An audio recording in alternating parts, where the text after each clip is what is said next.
వ్రాయబడిన 27 పుస్తకాలు మొదటి 100 సంవత్సరాలలోనే రాయబడ్డాయి. అనగా నేటికి 1903 సంవత్సరాలైంది. ఖచ్చితమైన లెక్కలు. ఎందుకంటే చివరి పుస్తకం ప్రకటన గ్రంథం. యోహాను పద్మాసు ద్వీపంలో పరవాసిగా తన వృద్ధాప్యంలో రచించిన పుస్తకం అది. కనుక మొదటి 100 సంవత్సరాలలోనే క్రొత్త నిబంధనలో మత్తయి నుంచి ప్రకటన గ్రంథం వరకు 27 పుస్తకాలు రాయబడ్డాయి. ఏ పుస్తకం ఎప్పుడు రాయబడింది అని ఖచ్చితంగా అడిగితే మొదటి 100 ఏళ్లలోనైనా చెప్పొచ్చు. సుమారు 55 నుంచి 90 వరకు అవి ఆ మధ్యకాలంలో రాయబడ్డాయి. పిల్లలారా, దేవుని పిల్లలారా, ఈ పత్రికలు కానివ్వండి, సువార్తలు కానివ్వండి, వ్రాసేటప్పుడు కొన్ని హెచ్చరికలు కూడా ఇవ్వబడ్డాయి మొదటి 100 సంవత్సరాల్లోనే. అంటే నేను మొదటి 100 ఏళ్ళు అన్నప్పుడల్లా నేటికి 1900 సంవత్సరాల క్రితం అని మీ మైండ్లోకి వచ్చేస్తుండాలి. ఎందుకంటే సందర్భానుసారమైన ఆలోచన. ఒక విషయాన్ని ఆలోచించేటప్పుడు సందర్భానుసారముగా ఆలోచించాలి. ఎప్పుడు, ఎక్కడ, ఎవరు, ఎలాగూ. అది కనీస జ్ఞానం. ఒక కాలంలో చెప్పబడినది ఎంత కాలం వరకు ఉంటుందో చెప్పబడింది. ఏ కాలం తర్వాత అది చెందదో, అప్లై కాదో చెప్పబడింది. ఈ బైబిల్ పరిశోధనలో మీకు నేర్పించే ప్రాముఖ్యమైన విషయాలు అవే. ఆదికాండం నుంచి ప్రకటన గ్రంథం వరకు ఉన్న 66 పుస్తకాలలో ఏదో ఒకటి మీరు తీసేసుకొని దాని ప్రకారంగా ఉండటం తప్పు. ఆదికాండం నుంచి ప్రకటన గ్రంథం వరకు 66 పుస్తకాలు హోలీ బైబిల్, పరిశుద్ధ గ్రంథము అని పిలువబడుతుంది. ఈ 66 పుస్తకాలలో మీకు ఏదో నచ్చిందని అది తీసుకొని అదే ఖాయం, ఖచ్చితమని మీరు అనుకుంటుంది మీ పొరపాటు. బైబిల్ అనేది ఒక పజిల్, అది ఒక సర్క్యూట్. కొందరికి కొన్ని, మరికొందరికి మరికొన్ని, అందరకు అన్ని. అలా ఉంది బైబిల్. సపోజ్ ఒక ఎగ్జాంపుల్ మీకు చెప్తాను. మొట్టమొదట దేవునికి ఇవ్వటం అన్నది ఆరంభమైంది. ఆదాము కుమారులు కయీను, హెబెలు వాళ్ళే ఇచ్చారు. ఈ అర్పణలో తేడా వచ్చింది. కయీను అర్పణను దేవుడు అంగీకరించలేదు. ఇవన్నీ మీకు వివరంగా చెప్పనవసరం లేదు, టూకీగా చెబుతున్నాను. హెబెలు అర్పణ తీసుకున్నాడు దేవుడు. ఎందుకు స్వీకరించాడు దేవుడు అని అనుకుంటే ఆ బైబిల్లో శ్రేష్టమైన వాటిని దేవునికి ఇచ్చాడు అని అక్కడ వ్రాయబడింది. హెబెలు శ్రేష్టమైన వాటిని దేవుడికి ఇచ్చాడు.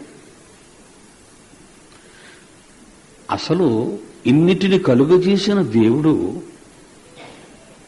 శ్రేష్టమైన వాటిని మరికొన్నిటిని వేటినో ఎమ్మని ఎందుకు అడుగుచున్నాడో అనే పరమార్థాన్ని కూడా ఆలోచించాలి మీరు.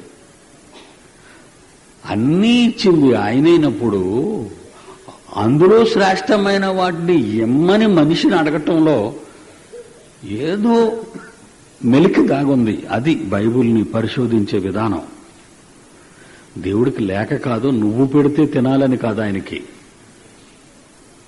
నీకు నాకు ఉండాలనే జగత్తును కలిగించాడు. ఆ జగత్తులో నీకున్న వాటిలో శ్రేష్టమైనవి ఎమ్మనటం దేవుని యొక్క ముఖ్యోద్దేశం ఏంటంటే కిందకి వెళ్ళేసరికి మనకు అర్థమవుతుంటది. అధ్యాయంలో కాదు, ఆ పుస్తకంలో కాదు, ఆదికాండంలో కాదు, 66 పుస్తకాలలో వెళ్ళిపోతుండాలి ఎందుకు ఈ మాట చెప్పాడని. శ్రేష్టమైన వాటిని స్వీకరించిన తండ్రి పితరుల కాలంలో వారి అర్పణలలో శ్రేష్టమైన వాటిని తెమ్మన్నాడు, స్వీకరించాడు. ఇశ్రాయేలీయుల కాలం వచ్చింది. ఆదాము నుండి అబ్రహాము వరకు పితరుల కాలము అన్నారు దాన్ని. పెద్దలు వాళ్ళు,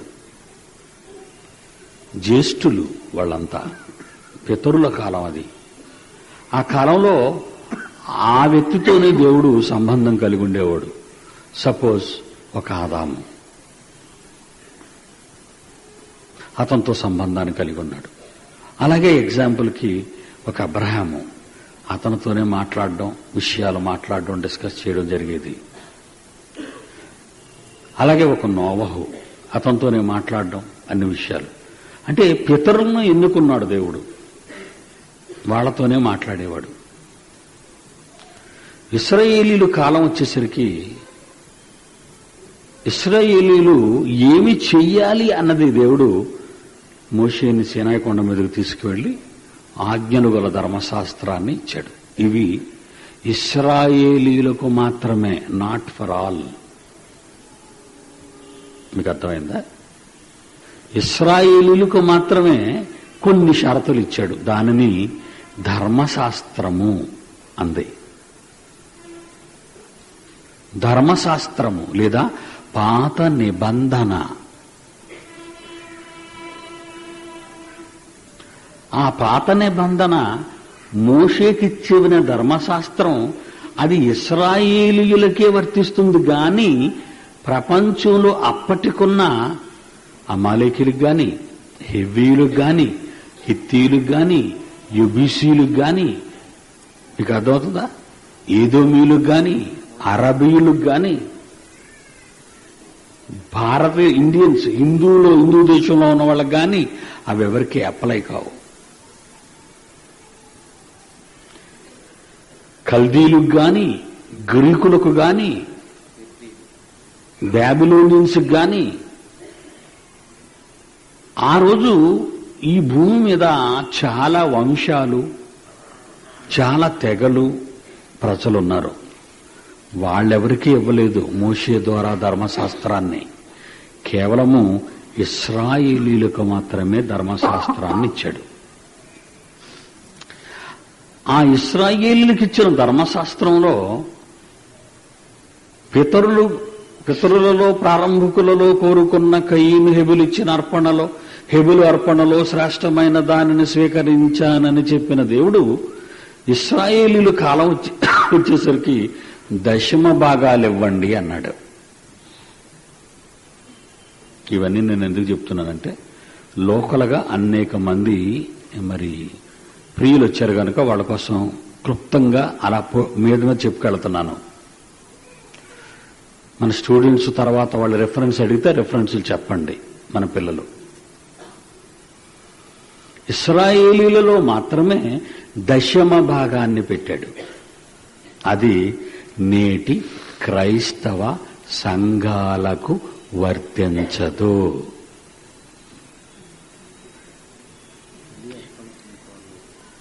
మీకు అర్థమైందా?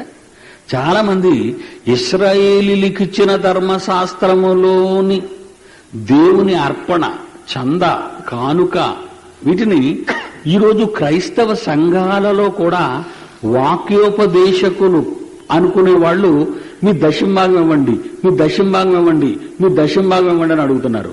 ఈ దశంభాగం ఇశ్రాయేలీది, మీది కాదు.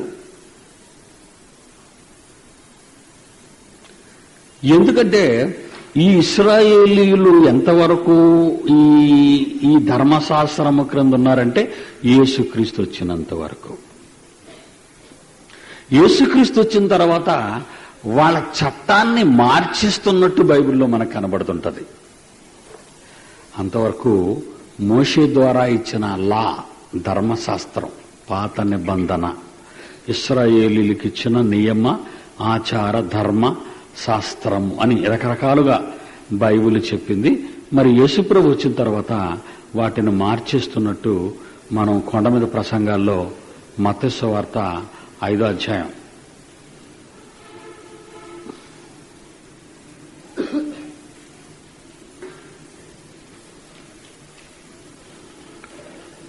యేసుప్రభు ఎవరు జాగ్రత్తగా మీరు వినాలి. చాలా మంది ఈ రిఫరెన్స్ మీకు చూపిస్తారు. 17వ వచనం, 5వ అధ్యాయం 17వ వచనం. ఈ సోకాల్డ్ బైబిల్ బోధించే బోధకులు ఈ రిఫరెన్స్ ఏమని చూపిస్తారంటే 5వ అధ్యాయం 17వ వచనంలో ధర్మశాస్త్రమునైనను ప్రవక్తల వచనములనైనను కొట్టివేయవచ్చితనని తలంచవద్దని యేసుక్రీస్తు అన్నాడు కదండి. యేసుక్రీస్తే కొట్టలేదంటే పీడి సుందర్రావు ఎందుకు కొట్టేస్తున్నాడు అని దీంతో మిమ్మల్ని కొట్టేస్తారు వాళ్ళు. అందుకే నేను ముందుగా దీన్ని ఎత్తాను. ఇప్పుడు ఈ మాట యేసుక్రీస్తు వారికి వర్తిస్తుంది. ధర్మశాస్త్రమునైనను ప్రవక్తల వచనములనైనను కొట్టివేయవచ్చితినని, అంటే అతని గురించి చెప్తున్నాడు. నేను కొట్టివేయవచ్చితినని తలంచవద్దు, నేను దానిని నెరవేరుస్తున్నాను, నెరవేర్చటానికి గాని కొట్టివేయుటకు నేను రాలేదు అన్నాడు. అంటే నేను చెయ్యను అని నేను అంటం లేదు, నేను చేస్తాను, నేను చేసి తీసేస్తాను అని అర్థం. మీకు అర్థమైంది కదండి. 18వ వచనం, ఆకాశమును భూమియు గతించిపోయిననే గాని ధర్మశాస్త్రమంతయు నెరవేరు వరకు, అంటే ధర్మశాస్త్రం నెరవేర్పు జరగాలి. నెరవేర్పు ఎవరి వల్ల జరుగుతుంది? ధర్మశాస్త్రం నెరవేర్పు ఎవరి వల్ల జరుగుతుంది? యేసుక్రీస్తు ద్వారానే. రోమపత్రిక 10వ అధ్యాయము, రోమపత్రిక 10వ అధ్యాయము 4వ వచనం. ఇది వెరీ ఇంపార్టెంట్, మీరు నోట్ చేసుకోండి. ఎందుకంటే ఇప్పటికున్న బోధకులను చెప్పబడిన వారికి సరైన అవగాహన లేకపోవటం వాళ్ళ తప్పు కాదు. పాపం వాళ్ళకి నేర్పించిన వారు వాళ్ళను తప్పుడు విధానంలో పంపించారు. మనలాంటి వాళ్ళు ఆ రోజుల్లో ఉంటే వాళ్ళు ఆ రోజుల్లో మంచిదే నేర్చుకునేవారు. కానీ వాళ్ళకు నేర్పించే వాళ్ళకు బైబిల్ తెలియకపోవటం వలన వీళ్ళు వాటిని నిజాలనుకొని నమ్మి పాపం ప్రజలకు బోధించవచ్చు. వాళ్ళ మనం కన్సిడర్ చేయాలి. ఈ రోమపత్రిక 10వ అధ్యాయం 4వ వచనంలో ఏముంది? విశ్వసించు ప్రతివానికి నీతి కలగాలని క్రీస్తు ఏ ఇశ్రాయేలీయులకు ధర్మశాస్త్రాన్ని మోషే ద్వారా దేవుడు సీనాయి కొండ మీద ఇచ్చాడో ఆ ధర్మశాస్త్రమునకు సమాప్తి అయి ఉన్నాడు. యేసుక్రీస్తు ఏం చేశాడు? ధర్మశాస్త్రాన్ని సమాప్తం, క్లోజ్ చేసేశాడు. ఎలా క్లోజ్ చేశాడు? మత్తయి సువార్త 5వ అధ్యాయం 18వ వచనంలో ఆకాశమును భూమియు గతించిపోయినే గాని ధర్మశాస్త్రం అంతయు నెరవేరు వరకు. నెరవేరు వరకు ఎవరు నెరవేర్చారు దాన్ని? ఇశ్రాయేలీయులు నెరవేర్చలేదు. యేసుక్రీస్తు శిలువ వేయబడుట ద్వారా ధర్మశాస్త్రానికి ముగింపు పలికేశాడు. లూకా సువార్త 24వ అధ్యాయం 44వ వచనం. లూకా సువార్త 24వ అధ్యాయము 44. లూకా సువార్త 24వ అధ్యాయము 44. అంతటా ఆయన మోషే ధర్మశాస్త్రములోను ప్రవక్తల గ్రంథములలోను కీర్తనలలోను నన్ను గూర్చి వ్రాయబడినవన్నీ నెరవేరవలెనని మీ యొద్ద ఉండినప్పుడు మీతో చెప్పిన మాటలు నెరవేరినవని వారితో చెప్పాను.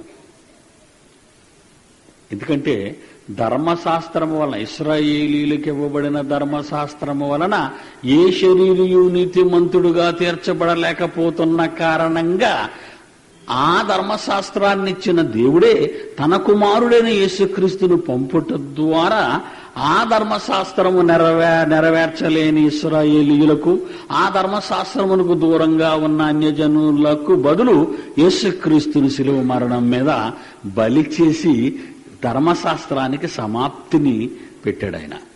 అంటే ధర్మశాస్త్రం సమాప్తి అయింది అని అర్థమైంది ఇక్కడ. ఇంకా బోల్డ్ రెఫరెన్స్లు ఉన్నాయి, మనకు సరిపోవు. ఎందుకంటే మన టాపిక్లు సైడ్ ట్రాక్లకు వెళ్ళకూడదు. ఇవన్నీ క్యాసెట్స్ ఉన్నాయి కనుక ధర్మశాస్త్రాన్ని నెరవేర్చింది యేసుక్రీస్తు. ఇప్పుడు యేసుక్రీస్తు పాత ధర్మశాస్త్రానికి ముగింపు వచనం పలికి కొత్త ధర్మశాస్త్రాన్ని ఇశ్రాయేలీలకు కూడా ఇంట్రడ్యూస్ చేస్తున్నాడు, పరిచయం చేస్తున్నట్టు కనబడుతుంది. చూడండి 21 5వ అధ్యాయం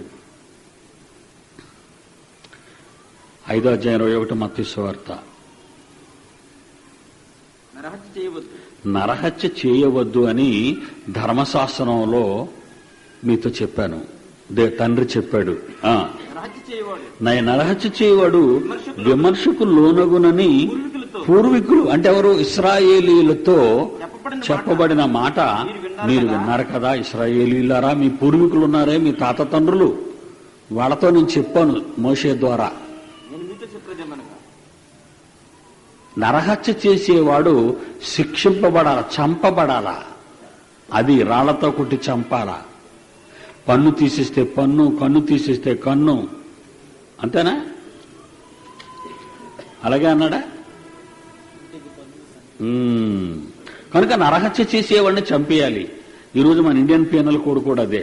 ఎవరినైనా ఒకడు చంపేస్తే అతన్ని కూడా ఉరి తీసేస్తారు. ఇది నేను మీ పూర్వీకులతో చెప్పిన మాట.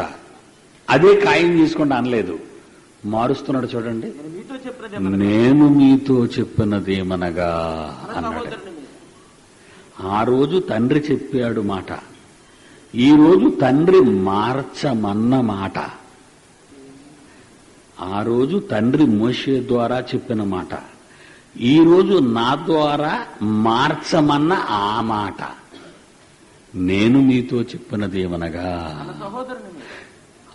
హత్య చెయ్యనవసరం లేదు, హత్య చేస్తే నేరం అన్నాడు ఆ ధర్మశాస్త్రంలో. కానీ ఈ ధర్మశాస్త్రంలో తన సహోదరుని మీద కోపపడి ప్రతివాడు అతడు నరహత్య చేసిన వాడు అవుతాడు అన్నాడు. అందుకే పాపం చేసిన కోపపడితే సాయంకాలం వరకే ఉంచండి, తెల్లారేసరికి ఉంచొద్దన్నాడు. అంటే ఒకడు హత్య చేయటానికి ప్రారంభం కోపం. కోపం రావటం వల్ల పగ పెంచుకున్నాడు, కక్ష సాధింపుగా హత్య చేశాడు. హత్య వెనక ప్రారంభమైంది కోపం. ఆ కోపమే హృదయం నుంచి తీసేస్తే హత్య జరగదు. ఓకే అని ఒక చక్కటి నూతన ధర్మశాస్త్రాన్ని, నూతన నిబంధనను దాని స్థానంలో యేసుక్రీస్తు పరిచయం చేస్తున్నట్టు కనబడుతుంది. 27వ వచనం,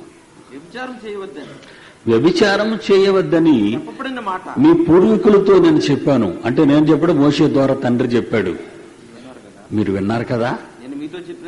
ఆ రోజు ఒక స్త్రీ దగ్గరికి వెళ్లి వ్యభిచారం చేస్తే తప్పు.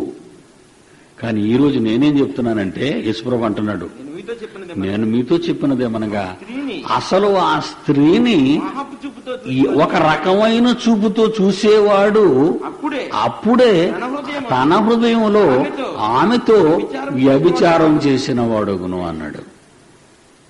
పాత ధర్మశాస్త్రంలో పని జరిగితేనే నేరం, క్రొత్త ధర్మశాస్త్రంలో అసలు నీ మనసులో అనుకుంటేనే నేరం. అంటే ఇవి నేను ఎందుకు చెప్తున్నానంటే, ధర్మశాస్త్రాన్ని, పాత ధర్మశాస్త్ర స్థానంలో కొత్త ధర్మశాస్త్రాన్ని దేవుడు ప్రజలకిస్తున్నట్టు కనబడుతుంది. Okay, very good. తర్వాత ఇంకొక దగ్గరికి వెళదాం. 38వ వచనం. అంటే అక్కడక్కడ చెప్తున్నాను బిట్స్ మీకు. 38వ వచనం 5వ అధ్యాయం. కంటికి కన్ను, పంటికి పన్ను అని మరి మీ పూర్వీకులతో చెప్పబడిన మాట మీరు విన్నారు కదా. నేను మార్చేస్తున్నాను దాన్ని. నేను మార్చేస్తున్నాను. ఎలాగంటే దుష్టుని మీరు ఎదిరించకండి, నిన్ను కుడి చెంప మీద కొట్టువానికి వైపునకు నీ ఎడమ చెంప కూడా తిప్పన్నాడు. అదే గాంధీ గారు కాపీ కొట్టిన పాయింట్ ఇదే. ఇది కూడా ముందు యేసుక్రీస్తు కదండి, తర్వాత గాంధీ వచ్చాడు. గాంధీకి ఎక్కడ దిద్ది వచ్చింది ఇది? ఇంగ్లాండ్లో ఉన్నప్పుడు భారత్లో చదువుకున్నాడు. అప్పుడు బైబిల్ని చదివాడు. అబ్బో ఇది చాలా బాగున్నట్టుందని ఇండియాలో ప్రయోగించాడు. ప్రయోగించడం వల్ల మహాత్ముడు అయిపోయాడు. దేవుడి జ్ఞానం మహాజ్ఞానం అండి. ఏనాయనా, కంటికి కన్ను పంటికి పళ్ళు అని చెప్పబడిన మాట మీరు విన్నారు కదా. నేను మీతో చెప్పినదేమనగా దుష్టిని మీరు ఎదిరించకండి, నిన్ను కుడి చెంప మీద కొట్టువానికి మరో నెక్స్ట్ చెంప కూడా తిప్పమన్నాడు. అంటే ధర్మశాస్త్రాన్ని మారుస్తున్నట్టు కనబడుతుంది. ఒకప్పుడు దశం భాగం ఇమ్మన్నాడు, ఒకప్పుడు శ్రేష్టమైన భాగం ఇమ్మన్నాడు, ఇప్పుడు దశం భాగం ఇమ్మన్నాడు ఇశ్రాయేలు కాలానికి. మరి యేసుప్రభు ఎలాగేమన్నాడు? ఏనాయనా, యేసుప్రభు ఏమన్నాడు? మీరు ఎలాగివ్వాలన్నాడు? మత్తయి సువార్త, శాస్త్రులు పరిసయ్యులు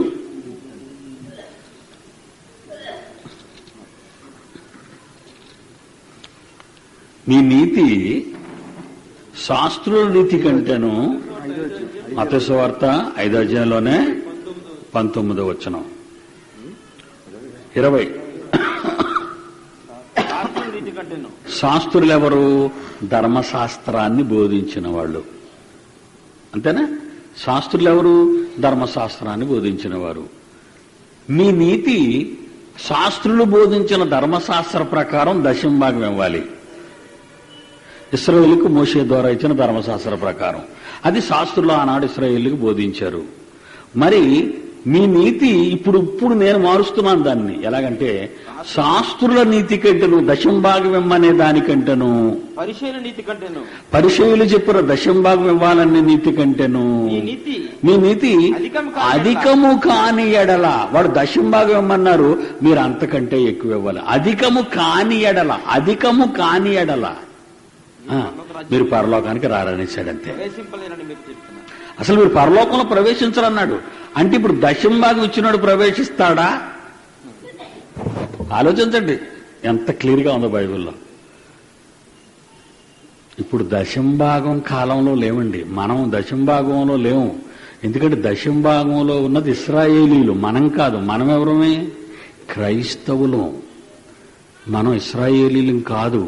చాలా మంది అమాయకులు బైబిల్ తెలియక మనం కూడా ఇశ్రాయేలీలమే అంటున్నారు వాళ్ళు. మీకు అర్థమైందండి? మనం ఇశ్రాయేలీలు ఎలాగవుతామండి?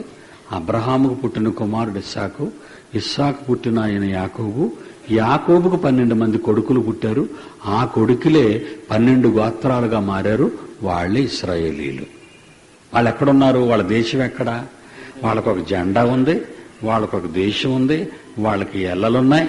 వాళ్ళు ఇశ్రాయేలు పౌరులు. మధ్యధరా సముద్రానికి తూర్పున వాళ్ళ చిన్ను దేశం, వాళ్ళు ఇశ్రాయేలీలు. ఇండియాలో ఉన్న క్రైస్తవులు నేను ఇశ్రాయేలీను అని అనటం బాగుంటుందా?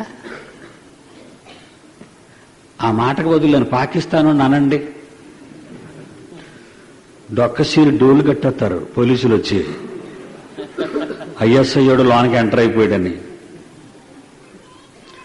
మీరు భారతీయులకు పుట్టి కాదా? మీరు మన తాత తండ్రులు భారతీయులు కారా? భారతీయులకు పుట్టి ఇశ్రాయేలీలకు పుట్టామంటారు. మీరు ఇశ్రాయేలీలు ఎందుకు చెప్పుకుంటారు? అలా చెప్పుకున్న వాళ్ళు ఏమంటారు తెలుసా? బాస్టర్డ్ అంటారు.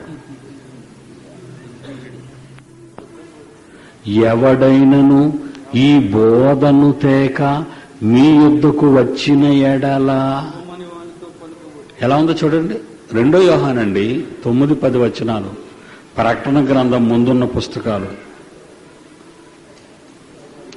2 యోహాను 10వ వచనం, ఎవడైనను ఈ బోధను తేక మీ యొద్దకు వచ్చిన ఎడల వానిని మీ ఇంట చేర్చుకొనవద్దు. అంటే అర్థం ఏంటి? గెట్ అవుట్ అని. శుభమని వానితో చెప్పకూడదు. అంటే ప్రైజ్ ద లార్డ్ బ్రదర్ అనుకో. ఒకవేళ శుభం అని ఎవరైనా చెబితే వాడు అసలు దుష్టుడు, వాడి దుష్టక్రియల్లో నీకు కూడా షేర్ ఇచ్చి తొక్క తీసేస్తానంటున్నాడు. మీకు అర్థమైందా? తప్పు బ్రదర్, మన ఇంటికి వచ్చిన వాడిని అలాగ అవమానపరచొచ్చా అని దిక్కుమాలి నీతులు చెప్పకండి. ఆ నీతులు బయట చెప్పుకోవటానికి. బైబిల్ దగ్గర కన్సిడరేషన్ లేదు, తెలుసు కదా మీకు. బైబిల్ దగ్గర కన్సిడరేషన్ ఉండదు. చాలాసార్లు చెప్పాను. ఎప్పుడు మోషేతో చెప్తాడు, వెళ్ళు ఆ బండను కొట్టు, నీళ్లు వస్తాయి అనేవాడు. వెళ్ళి కర్రవాడు చేతిలో ఉంది కదని కొట్టేసేవాడు. నీళ్లు వచ్చేస్తుండేవి, తాగేస్తుండరు ఇశ్రాయేలీలు. తిన్న తర్వాత బాగా తాగటమే కదా ఇలా పని.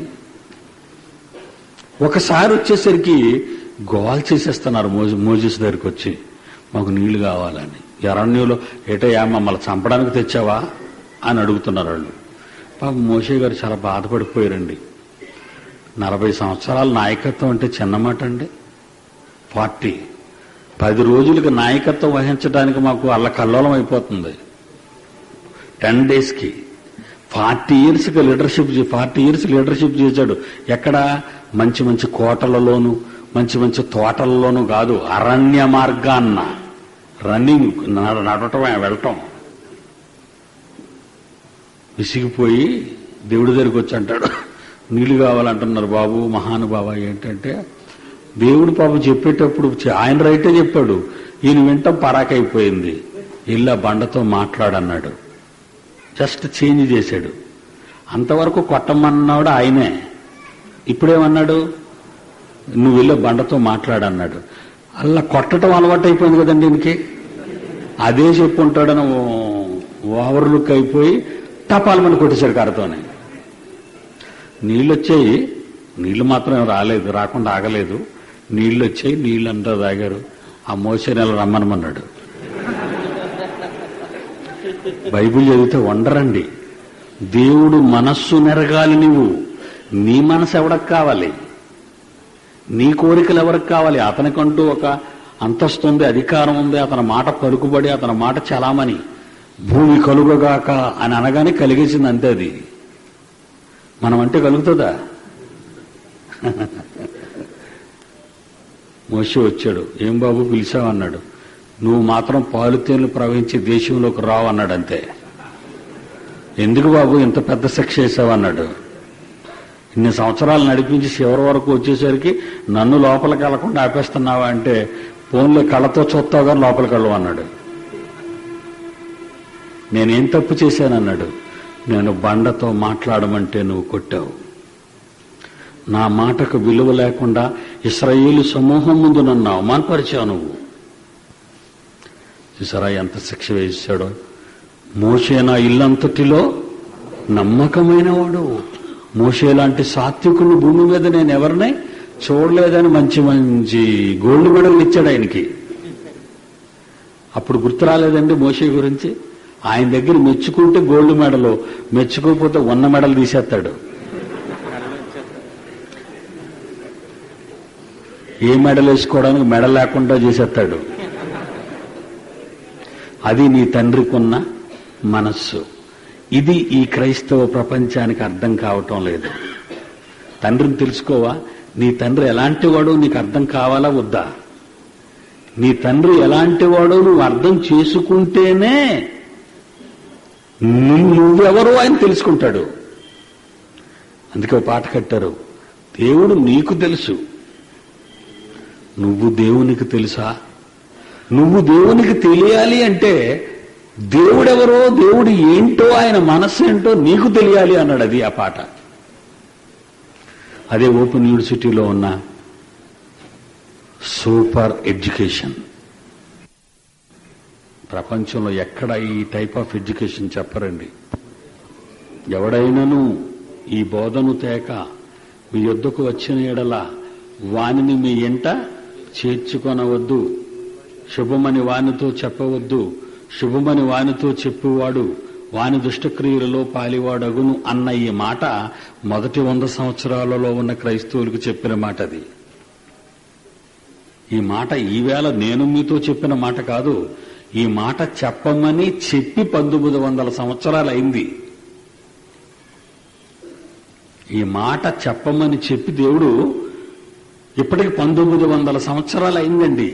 ఇప్పుడు ఇంతకీ ప్రజలలో ఉన్నది ఏ బోధ? చూసారా మనం ఎలా పరిశోధిస్తున్నామో? ఇంతకీ నేటి ప్రపంచ సంఘాలలో క్రైస్తవులలో ఉన్నది ఏ బోధ? వెళుతున్నాం. నిన్ను దేవుడు ఎంతమన్నాడు? శ్రేష్టమైనది ఇమ్మన్నాడు. తర్వాత ఎంతమన్నాడు? ఇశ్రాయేలీలకు మాత్రమే దశంభాగం ఇమ్మన్నాడు. యేసుప్రభు వచ్చిన తర్వాత ఏమన్నాడు? ఇశ్రాయేలీలు దశంభాగం ఇవ్వాలని వారి శాస్త్రులు నీతిని బోధిస్తే ఆ నీతి అధికము కాని ఎడల, అంటే మీరు కనీసం 11% ఇవ్వాలి, అంతకు ఎక్కువ పర్సెంట్ ఇవ్వాలి.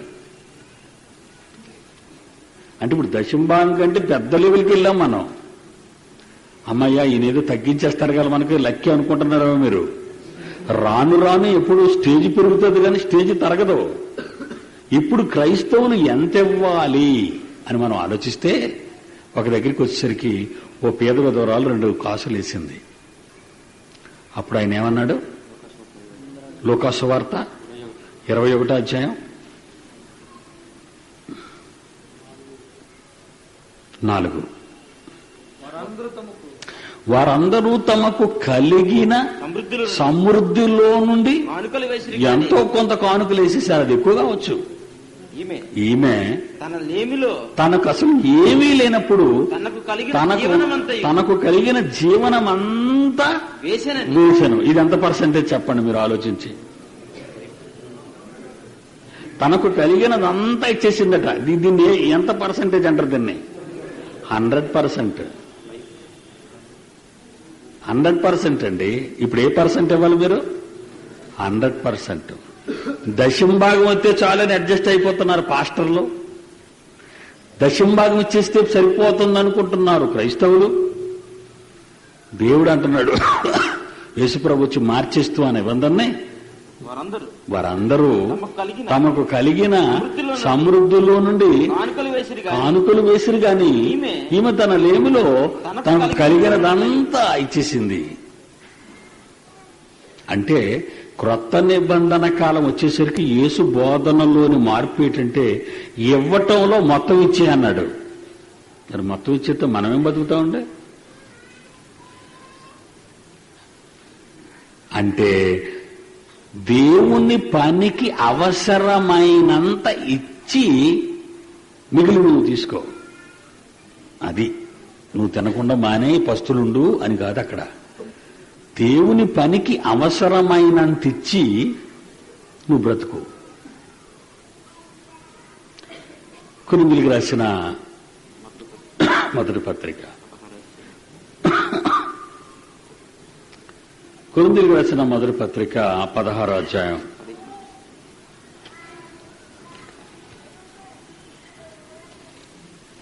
15వ అధ్యాయం 16వ అధ్యాయం 15వ వచనం. అంటే ప్రారంభం ఏం చెప్పాడో చూడండి. 16వ వచనం మొదటి వచనం. పరిశుద్ధుల కొరకైన చందా విషయమైతే,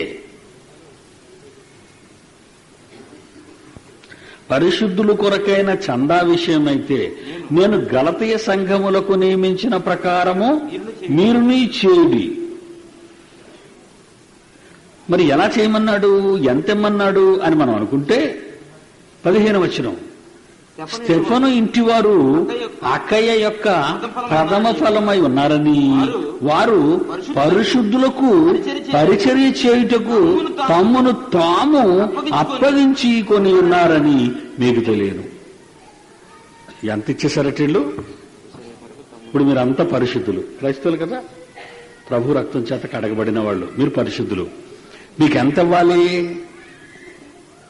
మీకు చెయ్యటానికి మమ్మల్ని మేము అప్పగించేసుకున్నాం. నమ్ముతారా మీరు? చాలా మంది పిల్లలు వచ్చారు. అయ్యా మేము ఇంతమంది వచ్చాం, చాలా దూరం నుంచి వచ్చాం, మరి మేము భోజనానికి డబ్బు కట్టలేమయ్యా అన్నారు. సరేనమ్మా వీళ్ళకి టోకులు ఇచ్చేయండి అన్నాను. అలాగ అన్నవాళ్ళు ఒకరిద్దరు కాదు, 10, 20, 30, 40, 50, 60 రేంజ్లో ఉన్నారు. ఏంటి విశాఖపట్నంలో భోజనం పెట్టడం అంటే చిన్న మాట అండి. మరి కొంతమంది వచ్చారు, ఏమండి మేము కేవలం 100 రూపాయలు ఇవ్వగలమండి. ఓకే ఇచ్చేయండి ఆయన అన్న, ఇచ్చేయండి. ఎందుకంటే ఇన్ని 100 రూపాయలు టికెట్లు కొనుక్కొని ఇక్కడికి వచ్చిన మీకు ఒక 100 ఇవ్వలేనంత మాత్రాన్న మీకు అన్నం పెట్టకపోతే మేము చేసే పనిలోని పరమార్థం దెబ్బతిందో. మరి దాన్ని చేయటానికి మేము ఏం చేసామో తెలిసి చెప్పమంటారా? మమ్ముని మేము అప్పగించుకున్నాం. ఎలా? మాకున్నది చాలా తీసేయవలసి వచ్చింది. బ్యాంకులో నుంచి కాదు, ఇంట్లో నుంచి. బ్యాంకులో చాలా ఉండగల తీసేసారేమో అనుకుంటున్నారేమో మీరు. ఇంటిలో నుంచే చాలా తీసేసాం. తప్పదిక. ప్రియులరా, ఇకపోతే మా చర్చిలో చాలా చిన్నవాళ్ళు అండి. వాళ్ళు ఇళ్లల్లో పని చేసుకునేవాళ్ళు, కూలీనాలి చేసుకునేవాళ్ళు, ఆటోలు వేసుకునేవాళ్ళు. అలాంటి వాళ్ళు 1000 రూపాయలు ఇచ్చారంటే మీరు నమ్ముతారా? అంటే వాళ్ళ అవసరాలున్నా వాళ్ళ అవసరాలను ఆపేసుకొని అప్పుల వాళ్ళకేదో సమాధానం చెప్పుకుందాం అనుకొని త్యాగం చేశారు. అదే పౌలు అంటున్నాడు కొరింథీయులకు రాస్తూ 15-16 అధ్యాయంలో, స్టెఫెను ఇంటివారు అకయ యొక్క ప్రథమ ఫలమై ఉన్నారని, వారు పరిశుద్ధులకు పరిచర్య చేయుటకు తమ్మును తాము అప్పగించుకొని ఉన్నారని మీకే తెలియను. అంటే దేవుని పనికి అవసరమైనంత నీకు నువ్వు అప్పగించుకునైనా అక్కడ తీసుకొచ్చి పని చేయించన్నాడు. ఇంతకంటే భాగ్యం ఎక్కడ దొరుకుతుందండి? ఏమంటే ఇంతకంటే భాగ్యం ఎక్కడ దొరుకుతుంది? ఎందుకేమంటున్నాడు? అది ఇప్పుడు మన పాయింట్ తేలలేదు. అసలు ఎందుకు ఇలాగంపంటున్నాడు? అక్కడ శ్రేష్ఠ భాగాన్ని ఇమ్మన్నాడు, తర్వాత దశమ భాగం ఇమ్మన్నాడు. కొత్త నిబంధన ప్రారంభంలో యేసు మొత్తం ఇమ్మంటున్నాడు. ఎక్కడికి వచ్చేసరికి అసలు నువ్వు అప్పగించుకోవాలి అంటున్నాడు. రోమాపత్రిక 12వ అధ్యాయం, రోమాపత్రిక 12వ అధ్యాయం ప్రారంభం నుండి. సహోదరులారా, పరిశుద్ధమును దేవునికి అనుకూలమైనది, దేవునికి అనుకూలమైనది ఏదో తెలుసా మీకు? చెప్తున్నాడు వినండి. సజీవ యాగంగా మీ శరీరాలను అలా తీసుకొచ్చి అతనికి ఇచ్చేయన్నాడు. నిలువు దోపిడీ అని విన్నారా? శరీరం మీద ఉన్నవి ఇవ్వటం, ముక్కులోవి, చెవులోవి, మెడలోవి, చేతులకి, కాళ్ళకి, నడువుకు వడ్డానం, ఇలాంటివన్నీ ఇచ్చేయమంటున్నాడు. నిలువు దోపిడీ అంటారు దీన్ని. నిలువు దోపిడీ కంటే పెద్దది అవి ఇచ్చేస్తూ నువ్వు కూడా వచ్చి అన్నాడు.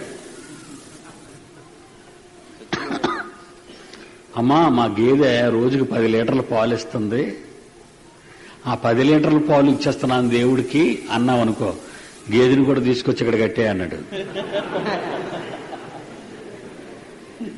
ఎంత ఇవ్వాలో చూసారా? ఎందుకు? దేవుని పనికి, దేవుని నిజమైన పనికి అవసరమైనంత ఉన్నవాడెవడో ఇవ్వడు. ఇది అర్థమైన మీరే ఇవ్వగలరు. అమెరికా నుంచి కొన్ని కోట్లు వస్తుందండి. ఏమైపోతుంది అనుకున్నారు? అదంతా మేడ మీద మేడ, మేడ మీద మేడ, మేడ మీద మేడ, ఎకరం పక్కన ఎకరం, ఎకరం పక్కన ఎకరం, ఎకరం పక్కన ఎకరం, దుకాణం పక్కన దుకాణం, దుకాణం పక్కన దుకాణం. ఇవన్నీ తినేగా సిఎస్ఐలు, బ్యాప్టిస్టులు, లోతరన్సోలు ఆ రోజుల్లో కొన్న భూముల్ని గుంటూరు పట్టణంలో, విశాఖపట్నంలో, విజయవాడ పట్టణంలో అమ్మేసుకుంటున్నారు. అంటే వాళ్ళ ఆస్తులు ఇవ్వకపోగా దేవుని పేరటున్న ఆస్తులు కూడా అమ్మేస్తున్నారు వాళ్ళు. దేనికి? దేవుడికి ఇవ్వడానికా? వాళ్ళు తినేస్తున్నారు. చూసారా ఎంత బాగా డెవలప్ అయ్యారు వీళ్ళు.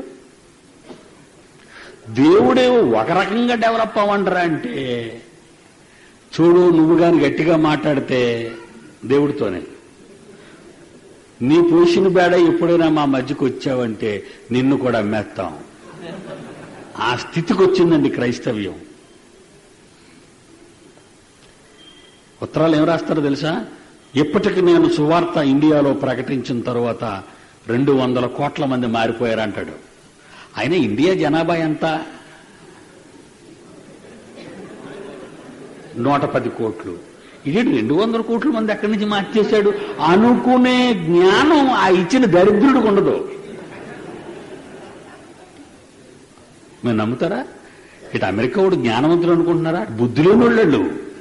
చంద్రమండలానికి వెళ్తున్నాడంటే బుద్ధునుడా బుద్ధిలోనుడా?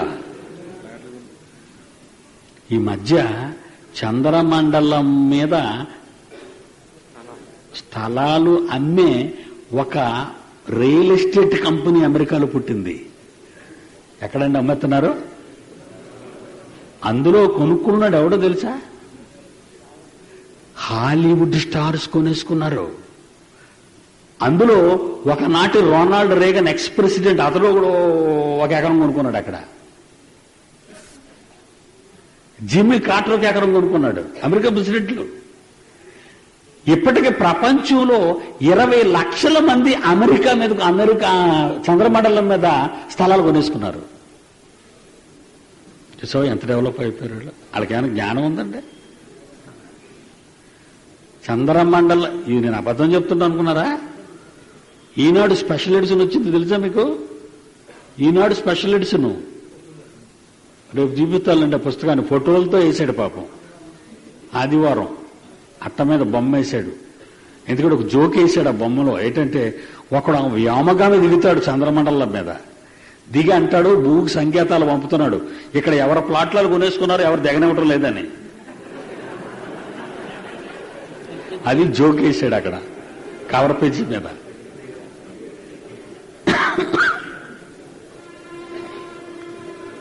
భూమి మీద ఇంకెంత ఖాళీ ఉందండి? రాత్రి చెప్పాను, ఎన్నో ఎడారులు ఖాళీగా ఉన్నాయి, ఎన్నో అరణ్యాలు ఖాళీగా ఉన్నాయి, ఎన్నో మంచుతో కప్పబడిన ప్రాంతాలు ఖాళీగా ఉన్నాయి. ఇవి తీసుకోవచ్చు కదా నువ్వు, ఎందుకు అక్కడికి వెళ్ళిపోయావు? అలా వెళ్ళిపోయిన వాళ్ళకి అమెరికాలో ఉన్న వాళ్ళు ఎందుకు బోధ చేయటం లేదు? ఇప్పుడు సువార్త ఎక్కడ ప్రకటించాలి చెప్పండి? అన్రీచ్డ్ ఏటా పేరు? Unreached million gospel. Gospel to the unreached million. ఎక్కడ ఉందటది? ఇండియాలో ఉందట. ఇండియాలో ఉన్న కొండ జాతుల మధ్యకి వెళ్ళి ఈడు గోచి పెట్టుకొని డ్యాన్స్ చేస్తున్నాడు. ఎందుకు? అక్కడి నుంచి డబ్బు తెచ్చుకోవడానికి. అమెరికా వాడు అనుకుంటున్నాడు ఇండియాలో పాపం దేవుడు ఎవరికి తెలియదని ఆడనుకుంటున్నాడు. ఆడికే తెలియదని సంగతి తెలీదు.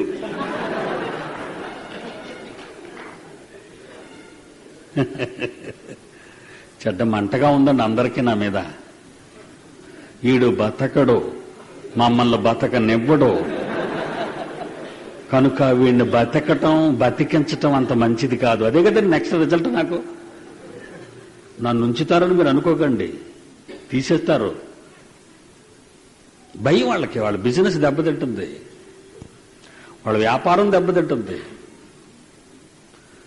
అందుకే నువ్వే ఇవ్వాలి. నిజంగా దేవుని వాక్యాన్ని అర్థం చేసుకున్న నువ్వే త్యాగశీలివి, వాడు కాదు.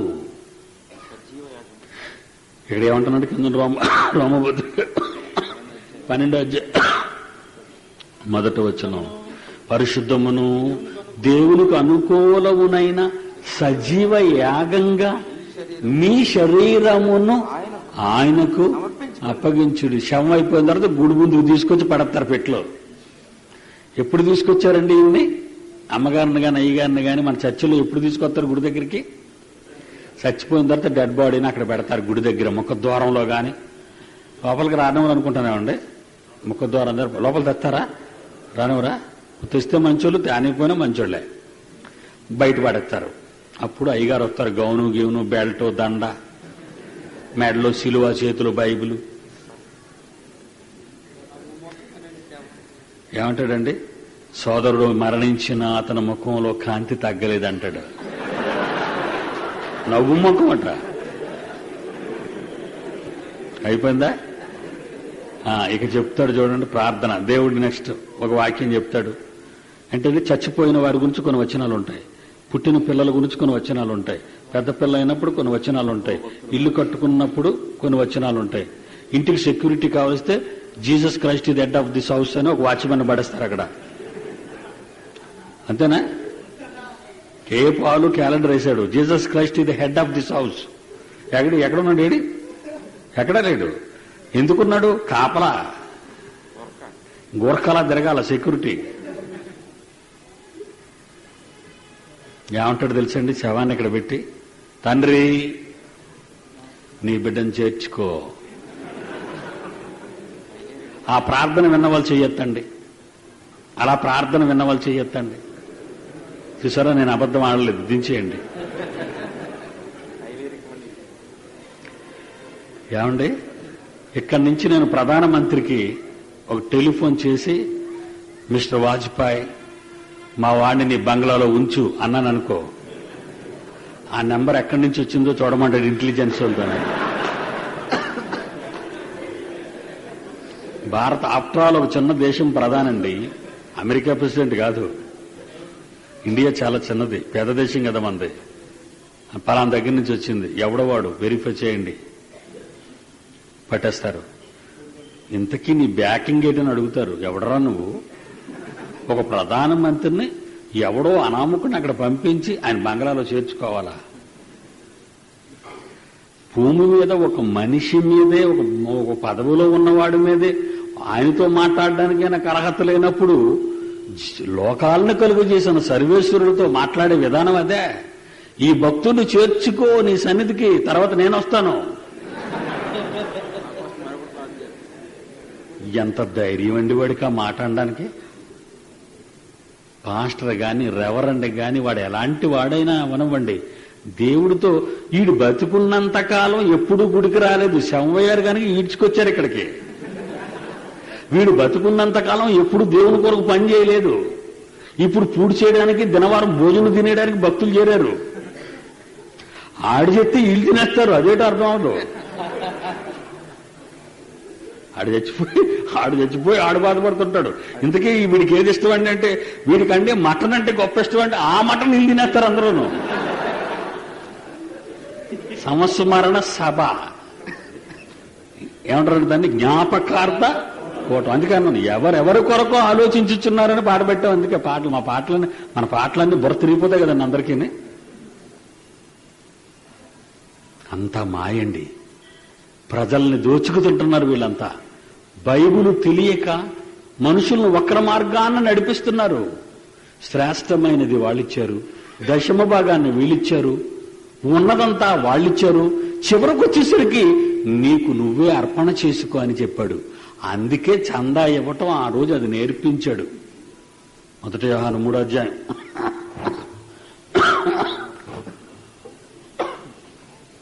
1 యోహాను 3వ అధ్యాయం 16వ వచనం. అదేనా? ఆయన మన నిమిత్తము తన ప్రాణం పెట్టాడు కనుక దీని వలన ప్రేమలో గొప్పతనం ఏంటో మీకు అర్థమైపోయింది. మీరు ఇది ఎప్పుడు జ్ఞాపకం చేసుకోవడం కాదు, మీరు కూడా అవసరమైతే సహోదరుల కోసం మీ ప్రాణాలు కూడా పెట్టాలి. అది పెట్టాలి. బద్ధం చట్టం చేసేసాను నేను, దాన్ని పెట్టబద్దులమై ఉన్నామంటే చట్టం చేశాను. మీరు కూడా మీ సహోదరుల కోసం ప్రాణం పెట్టండి అన్నాడు. అంతే. ఎవరు పెడతారు ఇప్పుడు? అసలు ఉన్నదే ఎవరు ప్రాణం పెడతారేటి? అసలు ఉన్నదే ఎవరు ప్రాణం పెడతారండి? మీరు మీ సోదరుల కోసం ప్రాణం పెట్టండి అనేది నేర్పించటానికి ప్రారంభ కాలంలో శ్రేష్టమైనవి అడిగాడు. అదండి. కొన్ని తరాల తరువాత, కొన్ని వేల సంవత్సరాల తరువాత దేవుని సంకల్పం మనుషుల్లో నెరవేర్చాలని శ్రేష్టమైనది ఇవ్వండి అని ప్రారంభించి దశంభాగానికి వచ్చి, దశంభాగంలో నుంచి ఉన్నదంతా ఇవ్వండి అని చెప్పి ఆ భాగానికి వచ్చి, ఆ తర్వాతకు వచ్చేసరికి నీకు నువ్వే సజీవ యాగం వచ్చాయి దేవుని దగ్గరికి. చెయ్యి అయితే చెయ్యి ఇచ్చేయి, కాలైతే కాలు పోద్ది, చివరికి లైఫ్ అయినా పోవచ్చు. అది గివింగ్ అండి. ఆ గివింగ్, ఆ ఇవ్వటం, ఆ చందా నేర్పించటానికి అక్కడికి ప్రారంభించాడు. చూసారా? ఆది కాండం నుంచి ఎలా మార్కొచ్చిందో పరిస్థితులు. ఇది విశ్లేషణ అండి, ఇది పరిశోధన. బైబిల్ను అలా పరిశోధించాలి. ఒక టాపిక్ ఎన్నుకున్న తర్వాత ఆ టాపిక్ మీద దేవుడు ఏ ఏ సందర్భాల్లో, ఆయా కాలాల్లో, ఆయా ప్రజలతో ఏ విషయం ఎందుకు చెప్పాడు, లేఖనాల పరిశోధన. ఇవి తెలియని బోధకులు ప్రపంచంలో ఉన్నారు. గలతి సంఘానికి పౌలు ఉత్తరం రాస్తూ ఆ ఉత్తరంలో కొంతమంది గురించి జాగ్రత్త పడమంటున్నాడు. వాళ్ళెవరట? 2:4 మనలను దాసులుగా చేసుకొనవలెనని క్రీస్తు యేసు వలన మనకు కలిగిన మన స్వాతంత్ర్యమును వేగు చూచుటకు రహస్యముగా తేబడి దొంగతనముగా ప్రవేశించిన కపట సహోదరు వల్ల జరిగినది. ఎప్పుడు ప్రవేశించారటండి లోపలికి? ఇది గలతీ పత్రిక 58లో రాయబడింది. ఇది 2003. 2003లో 58 తీసేస్తే 1948 సంవత్సరాల క్రితం, 48 సంవత్సరాల క్రితమే గూఢచారులు ప్రవేశించారట. ఎవరు వీళ్ళు? మనలను దాసులుగా చేసుకొనవలెనని. ఏ క్రీస్తుకు దాసులమై ఉన్నామో, ఏ వాక్యానికి కట్టుబడి బ్రతుకుతున్నామో, ఏ దేవుని క్రింద, ఏ తండ్రి కింద మనం ఉన్నామో, మనల్ని ఆ తండ్రి కింద, ఆ వాక్యం కింద ఉండకుండా సైతాను దాసులుగా మనల్ని మార్చాలని దాని తాలూకా ఏజెంట్లు మొదటి శతాబ్దంలోనే 1948 సంవత్సరాల క్రితమే సంఘాలలో ప్రవేశించారు. గలతీ సంఘంలో వాళ్ళు ఎలాగొచ్చారట లోపలికి? రహస్యంగా వచ్చారట. రహస్యంగా అంటే ఎలా రాగలరు? బ్రదర్ నాకు కూడా బాప్తిసం ఇచ్చాడు, ప్రభువుని నమ్మేశాను అంటాడు. మనం టపక్కని ముంచేస్తాం తీసుకెళ్లి, అది చర్చ్ మెంబర్ అయిపోతాడు. చర్చ్ మెంబర్ అవగానే పక్కడు పొల్లెట్టెత్తుంటాడు. చదవండి. మనలను దాసులుగా చేసుకొనవలెనని క్రీస్తు యేసు వలన మనకు కలిగిన మన స్వాతంత్ర్యమును వేగు చూచుటకు రహస్యముగా తేబడి దొంగతనముగా ప్రవేశించిన కపట సోదరులు వీళ్ళంతా.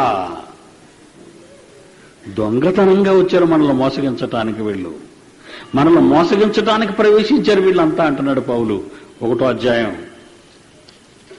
అని 5వ వచనం కూడా చదవండి. 5వ వచనం కూడా సువార్త సత్యము మీ మధ్య నిలిచినట్లు మేము, పౌలు అంటున్నాడు, మేము వారికి ఒక్క గడి అయినను లోబడుటకు ఒప్పుకొనలేదు అన్నాడు. ఆ రోజు మమ్మల్నే మార్చేయాలనుకున్నారు వాళ్ళు. ఏ పౌలైతే మహాజ్ఞానాన్ని బోధించాడో ఆనాటి సంఘాలకు, గలతీ సంఘానికి గాని, రోమా సంఘానికి గాని, ఎఫెసు సంఘానికి గాని, కొరింథీ సంఘానికి గాని, దెస్సలోనిక సంఘానికి గాని, ఫిలిప్పి సంఘానికి గాని, కొలసి సంఘానికి గాని, ఏ పౌలైతే ఆ రోజు సంఘాలను ఆరంభించి మహాజ్ఞానాన్ని బోధించాడో అలాంటి పౌలునే మొగ్గయించడానికి ట్రై చేశారట. సువార్త సత్యము చొప్పున ఏమంటున్నాడు? సువార్త సత్యము మీ మధ్యను నిలిచినట్లు మేము వారికి ఒక్క గడియైనను లోబడుటకు ఒప్పుకొనలేదు. రాత్రి నన్నుంచడని ట్రై చేశాడు ఒకడు. జన్మపాపం లేదంటున్నాడు, జన్మపాపం ఉన్నదంటున్నాడు. ఎన్ని రిఫరెన్సులు ఇచ్చినా వాడు రాజీ పట్టడం లేదు. పోనీ ఎందుకు ఈ రిఫరెన్సులు ఉన్నాయని ఆలోచించవచ్చు కదా. పోనీ రేపు ఉదయం 10 గంటలకు రమ్మన్నప్పుడు ఇక్కడికి వచ్చి నాతో డిస్కస్ చేయొచ్చు కదా. వాడు అల్లరి పెట్టడానికి వచ్చాడు. వాడు రహస్యంగా తేపడ్డాడు. వాడి చేతిలో ఒక బైబిలు, వాడొక సంఘానికి పాస్టరు. ఇక్కడే ఈ పోర్టు క్వార్టర్స్లో ఆ కొండ మీద ఒక చిన్న గుడి కట్టుకున్నాడు, అందులో ఉంటాడు. వాడు ఏం బోధిస్తున్నాడు? వాడు ఏమని కరపత్రం వేశాడు? జన్మ పాపమున్నది అని కరపత్రం వేశాడు. ఆడే అది వాడికే షాక్ అయింది. ఎందుకంటే వాడి సంఘం ఏమంటది? వాడి సంఘంలో కొంతమంది ఆ మీటింగ్కి వచ్చారు. వాళ్ళేమంటారు? ఒరే మోహన్ రావు, ఇంతకాలం జన్మ పాపం ఉందని నువ్వు చెప్పావు, ఇతడు చూపితే జన్మ పాపం లేదంటున్నాడు బైబుల్లో. ఇన్ని రిఫరెన్సులు చూపించాడని సంఘం ఖాళీ అయిపోతుంది తెల్లారేసరికి. అప్పుడు ఎలా బతుకుతాడు? ఉద్యోగం లేదు, ప్రజల మీద పడి బతుకుతున్నారు వీళ్ళు. మరి వీడు ఎలా బ్రతుకుతాడు? అందుకే కోపం వచ్చింది, ఎదిరించాలనుకున్నాడు, కేకలేశారు, కఠినముగా గద్దించాను. అందుకే అట్టి వానిని అందరి ఎదుట కఠినముగా గద్దించు అన్నాడు బైబిల్లో. మత్తయి సువార్త 18:6 ఏటి మా డైరెక్టర్ గారు అంత గట్టిగా అంటున్నారు, బాబు నాయనని బతిమల ఆడితే వినే రకాలు కావండి ఇవి. మత్తయి సువార్త 18:6 నా యందు విశ్వాసముంచు ఈ చిన్న వారిలో ఒకరిని అభ్యంతరపరచువాడెవడో వాడు మెడకు తిరుగుటు రాయి కట్టి అమాయకులైన ఈ ప్రజలు వాడి ముందు కూర్చుంటే వాళ్ళని అభ్యంతరపరుస్తున్నాడు తప్పుడు బోధలతో. అలాంటి వాడి మెడకు రాయి కట్టేస్తానన్నాడు. మిక్కిలి లోతైన సముద్రంలో పడేస్తానంటున్నాడు. బోధకులైన మీరు మరి కఠినమైన తీర్పు పొందుదమని తెలుసుకుని బోధకులు కాకుండి అంటున్నాడు యాకోబు 3:1. యేసు ప్రభు హేరోదు గురించి మాట్లాడుతూ ఏమన్నాడు? యేసు వారిని వచనం అధ్యాయం లోకాసు వార్త 13:32. లోకాసు వార్త. హేరోదు ఎవరండి? రాజు. రాజును దూషించొచ్చా? ఆ రోజుల్లో ధర్మశాస్త్రం ఏమనుంది? రాజును దూషిస్తే మరణదండన అని చెప్పాడు ధర్మశాస్త్రంలో. అలాంటి హేరోదు రాజును యేసుక్రీస్తు ఏమంటున్నాడు తెలుసా? లోకాసు వార్త 13:32. యేసు ప్రభు వారిని చూచి మీరు వెళ్ళి ఆ హేరోదు రాజైన నక్కతో, ఆ జిత్తుల వారి నక్కతో ఇలా చెప్పండి అన్నాడు. నేనేమీ ఆ నక్క కుక్క అనేం అనలేదు కదా. గెట్ అవుట్ విగడించాను. ఇదిగో నేడును రేపును నేను దయ్యములను వెళ్ళగొట్టుచు స్వస్థపరచుచు 3వ దినమున పూర్ణ సిద్ధి పొందుతున్నాను నేను. ఆ నక్కతో చెప్పు. వాడేదో నన్ను చంపేద్దాం అనుకుంటున్నాడు, నేను చచ్చిపోతాననుకుంటున్నాడు, నన్ను సమాధి చేద్దాం అనుకుంటున్నాడు. అసలు బైబిల్ రాయబడడం కూడా ఎలా రాయబడిందో తెలుసండి? 2 తిమోతి 3:16-17. 2 తిమోతి 3:16-17. దైవజనుడు సన్నద్ధుడవుతాడు,